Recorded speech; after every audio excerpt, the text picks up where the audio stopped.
World War I biplanes are probably the strangest and most honest aircraft in aviation history. Wood, fabric, wire, and people went into aerial combat in machines like this. Today, we can build these aircraft in scale and literally touch that era with our hands. In this video, I'll show you the 5 best World War I biplane kits in 1:48 scale, the ones that are truly worth your time, effort, and money. Before we start, one important clarification. In this video, you'll see kits from only one manufacturer, Eduard. And no, this is not a sponsored video. The reason is simple. Today, Eduard is the only company that consistently produces solid World War I biplane kits in 1/48 scale. In practice, they are almost a monopoly in this niche. Revell and Italeri mostly sell old reboxes, outdated molds, weak detail, and honestly, no real reason to buy them today. Rodin has interesting subjects, but they regularly let you down. Poor fit, inconsistent molding, and uneven quality. Academy and Airfix are almost absent from this niche. One more thing. This list is not for beginners. World War I biplanes demand patience, precision, and experience. They are noticeably more challenging than most World War II aircraft kits. Now, let's get to the ranking. Number 5 on our list is the Nieuport 17, one of the most recognizable French fighters of World War I. Back in its day, it was a light and highly maneuverable aircraft with excellent visibility. Many aces flew it, and in the middle of the war, it could confidently go up against German Albatross fighters. But what matters most for us is how it works as a model kit. Eduard did a very clean and accurate job here. The proportions are right, and the finished model looks light and realistic, not toy-like. The level of detail is solid, straight out of the box. The cockpit is well done, and with careful painting, it looks convincing even without extra parts. At the same time, this is not an easy kit. The struts and landing gear are very thin, so you need to work slowly and carefully. Rigging also takes patience, as with most biplanes. Wing alignment is another thing to watch. Dry fitting is essential here. Otherwise, it's easy to end up with a slight twist. But if you take your time, the result is a very elegant-looking model. It's not overloaded with detail and looks good thanks to clean assembly. As usual with Eduard, you also get excellent decal options. In the end, the Nieuport 17 is a solid, honest kit for modelers with some experience. It's not the flashiest entry in this top 5, but it's very enjoyable to build. That's why it opens our list. Number 4 on our list is the SPAD 13, one of the most successful fighters of World War I. Unlike many light biplanes of that era, the SPAD was tough and built for speed rather than tight maneuvering. That's why many aces preferred it. It allowed them to attack, disengage, and survive. Pilots like René Fonck and Eddie Rickenbacker flew it, and by the end of the war, it was one of the Allies' most reliable fighters. Now let's talk about the kit. Eduard did a very solid job here. The parts fit well, and the model goes together without constant frustration. The proportions are accurate, and once finished, the aircraft looks balanced and realistic. The cockpit is well detailed straight out of the box. With careful painting, it looks convincing even without extra parts. The main challenges are the struts and rigging. It's not the hardest biplane in this regard, but it still requires patience. Painting is another important factor. Many SPAD camouflage schemes are complex and take time, especially with an airbrush. But the final result is very rewarding. Compared to other biplanes, the SPAD looks more muscular and stands out in a collection. As usual with Eduard, the decal options are excellent. In the end, the SPAD 13 is a reliable, high-quality kit for modelers who want a serious build without unnecessary struggle. That's why it takes the 4th spot. Number 3 on our list is the Albatross D5 and D5A, some of the most beautiful fighters of World War I. With its smooth wooden fuselage and clean lines, this aircraft still looks impressive today.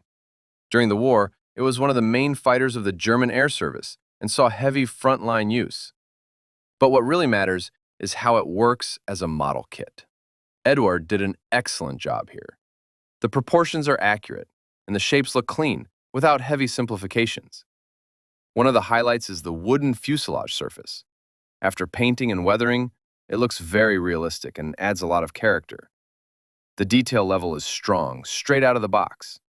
The cockpit is well done and looks convincing with careful painting. This is not an easy kit. There is a lot of rigging and many thin struts. The upper wing needs precise alignment. Otherwise, it's easy to end up with a slight twist. But when everything comes together, the result is one of the most eye-catching models in this top 5. The Albatross immediately stands out in a display. You also get a wide range of marking options, from classic wood finish schemes to later camouflage versions. In the end, this is a kit for modelers who are willing to invest time for a strong visual payoff. That's why the Albatross D5 takes the 3rd spot. Number 2 on our list is the Sopwith Camel, the most famous British fighter of World War I. It was highly maneuverable, but also very unforgiving. Many young pilots crashed it during training simply because it did not tolerate mistakes. But in experienced hands, the Camel was extremely dangerous. British pilots scored more victories in this aircraft than in any other fighter of the war. Now let's talk about the kit. Eduard did an excellent job here. The parts are cleanly molded and give you a strong result straight out of the box. The level of detail is high. The cockpit is busy and full of small parts that look great after painting. At the same time, the build requires attention. The interior is very tight, and everything has to fit precisely. Small mistakes can quickly add up and make it hard to close the fuselage. Struts and rigging are another serious challenge. If you do them properly, the model immediately looks more realistic. One of the biggest advantages is the variety of markings, from classic British schemes to very colorful ace aircraft. In the end, the Sopwith Camel offers one of the best balances between difficulty and reward. It demands patience, but it pays you back with a great-looking model. That's why it takes the 2nd spot. Number 1 on our list is the Fokker D7, an aircraft many consider the best fighter of World War I. It appeared late in the war, but immediately changed the balance in the air. It was fast, stable, and easy to fly, almost ideal by the standards of its time. Pilots loved it. Even less experienced flyers felt confident in it, while aces could push it to the limit. By the end of the war, the Allies respected the D7 so much that it was specifically mentioned in the Armistice Agreement. Germany was required to hand over all of these aircraft. That fact alone says a lot. Now let's talk about the kit.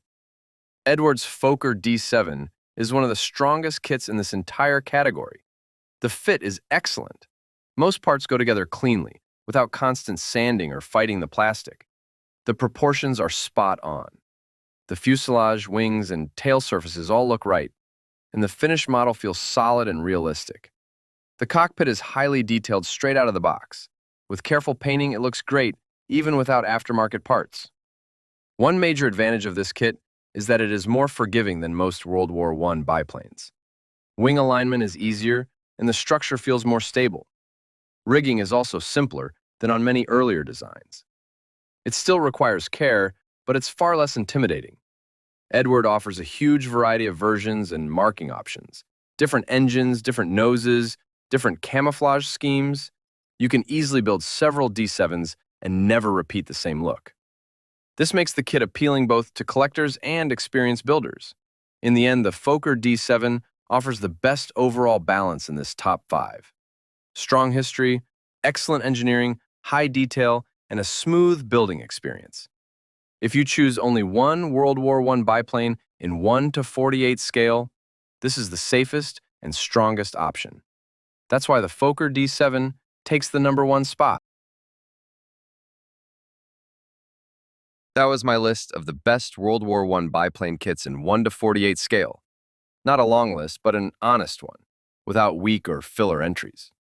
If you've built any of these kits, share your experience in the comments.